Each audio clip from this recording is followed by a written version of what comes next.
demi Allah, siapa yang jujur dalam menyampaikannya, ya saya bersumpah dengan nama Allah, demi Allah tidak ada Al-Fatihah setelah salat 5 waktu. Yang ada dari Nabi setelah salat 5 waktu, silahkan buka Sahih Bukhari, Sahih Muslim, Sunan Abi Daud, Sunan Tirmidzi, Sunan Ibnu Majah, dan seluruh kitab hadis serta seluruh kitab fikih, baik fikih Syafi'i, Hambali, Maliki, Hanafi, ataukah Al-Fiqhul Muqarran, fikih perbandingan mazhab. Yang ada setelah salat 5 waktu, Nabi setelah salam istighfar 3, kata Abdullah bin Abbas, istighfar 3 kali. Astagfirullah, astagfirullah, astagfirullah.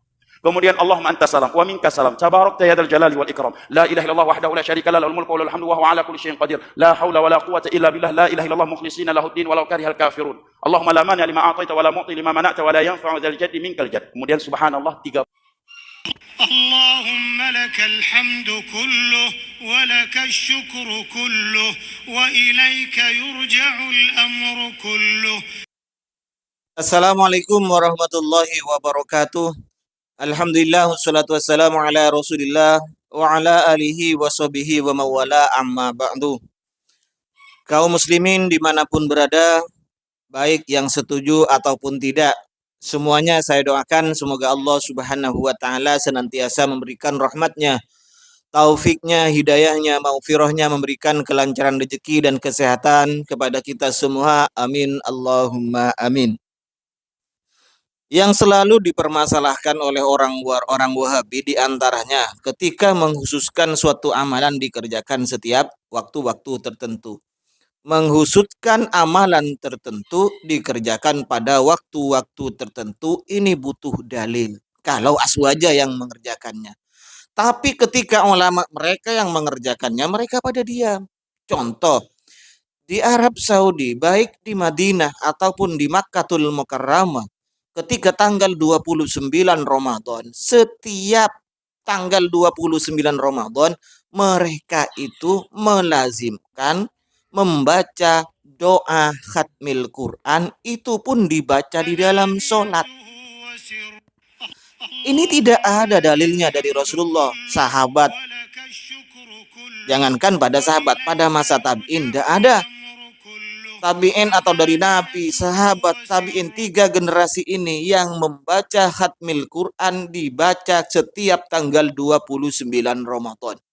Doa khatmil Quran dihususkan, ditentukan pada waktu itu, merubah-rubah di dalam sholat lagi.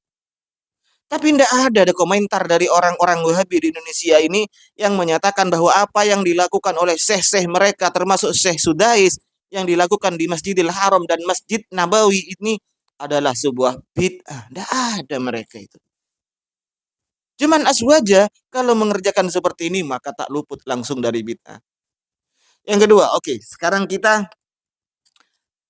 pahami penjelasan dari apa yang menjadi kebiasaan dari Syekh Ibnu Taimiyah yang ditulis, diriwayatkan oleh syekh mereka, oleh muridnya Syekh Ibnu Taimiyah sendiri.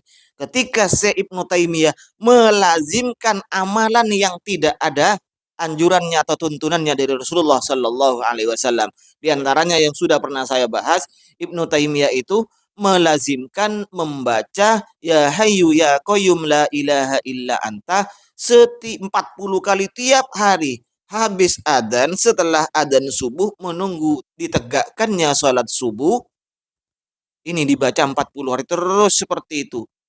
Ada faedahnya. Orang yang melazimkan membaca itu 40 kali setiap hari, maka akan dihidupkan hatinya oleh Allah Subhanahu wa ta'ala. Ini tidak ada dalilnya. Nah, sekarang ayo kita buktikan, apalagi amalan Ibnu Taimiyah yang memang benar-benar tidak ada tuntunan dari Rasulullah dan para sahabat ini. Tapi orang Wahabi harus konsisten bahwa apa yang dilakukan semua siapapun yang mengerjakan, jika tidak ada tuntunan dari Rasulullah Shallallahu Alaihi Wasallam, maka katakanlah itu bid'ah dan pelakunya adalah ahli bid'ah. Beranikah Anda mengatakan bahwa Ibnu Taimiyah dan muridnya ini adalah sebagai ahli bid'ah? Ayo. Ini adalah kitab manaqibnya Ibnu Taimiyah yang dikalang oleh Al-Bazzar, murid beliau sendiri. Di sini dijelaskan tentang ibadah yang dilakukan oleh Ibnu Taimiyah yang ternyata memang tidak ada tuntunan dari Rasulullah Shallallahu Alaihi Wasallam. Fa idza faragha minas sholati athna 'ala Allahi azza wa jalla wa man hadara bima warada min qawlihi Allahumma anta salam ila akhirih. Setelah Ibnu Taimiyah selesai sholat, beliau athna, memuji Allah Subhanahu wa taala, huwa dirinya, wa man hadarah, dan orang-orang yang juga hadir juga membaca itu. Ini bersama dipimpin oleh Ibnu Taimiyah. Apa yang dibaca? Allahumma antas salam ila akhirih. Selanjutnya beliau menjelaskan Al-Bazzar ini, wa kuntu muddata iqamati bi Dimasqa wa lazimahu julan nahari wa katsiran minal lail. Waktu aku mukim di Dimashq ini selalu mulazamah dengan beliau setiap hari dan setiap malam. Nah, suatu ketika beliau itu duduk di dekatku hingga di sampingku. Wa kuntu asma'u ma yatlu wa ma yadhkuru hina idin, hingga aku bisa mendengarkan apa yang beliau baca. Fara'aitu yaqra'ul Fatihata wa yukarriruha wa yaqta'u dhalikal waqt kullahu a'ni minal fajri ila irtifa'i syamsi fi takriri tilawatiha.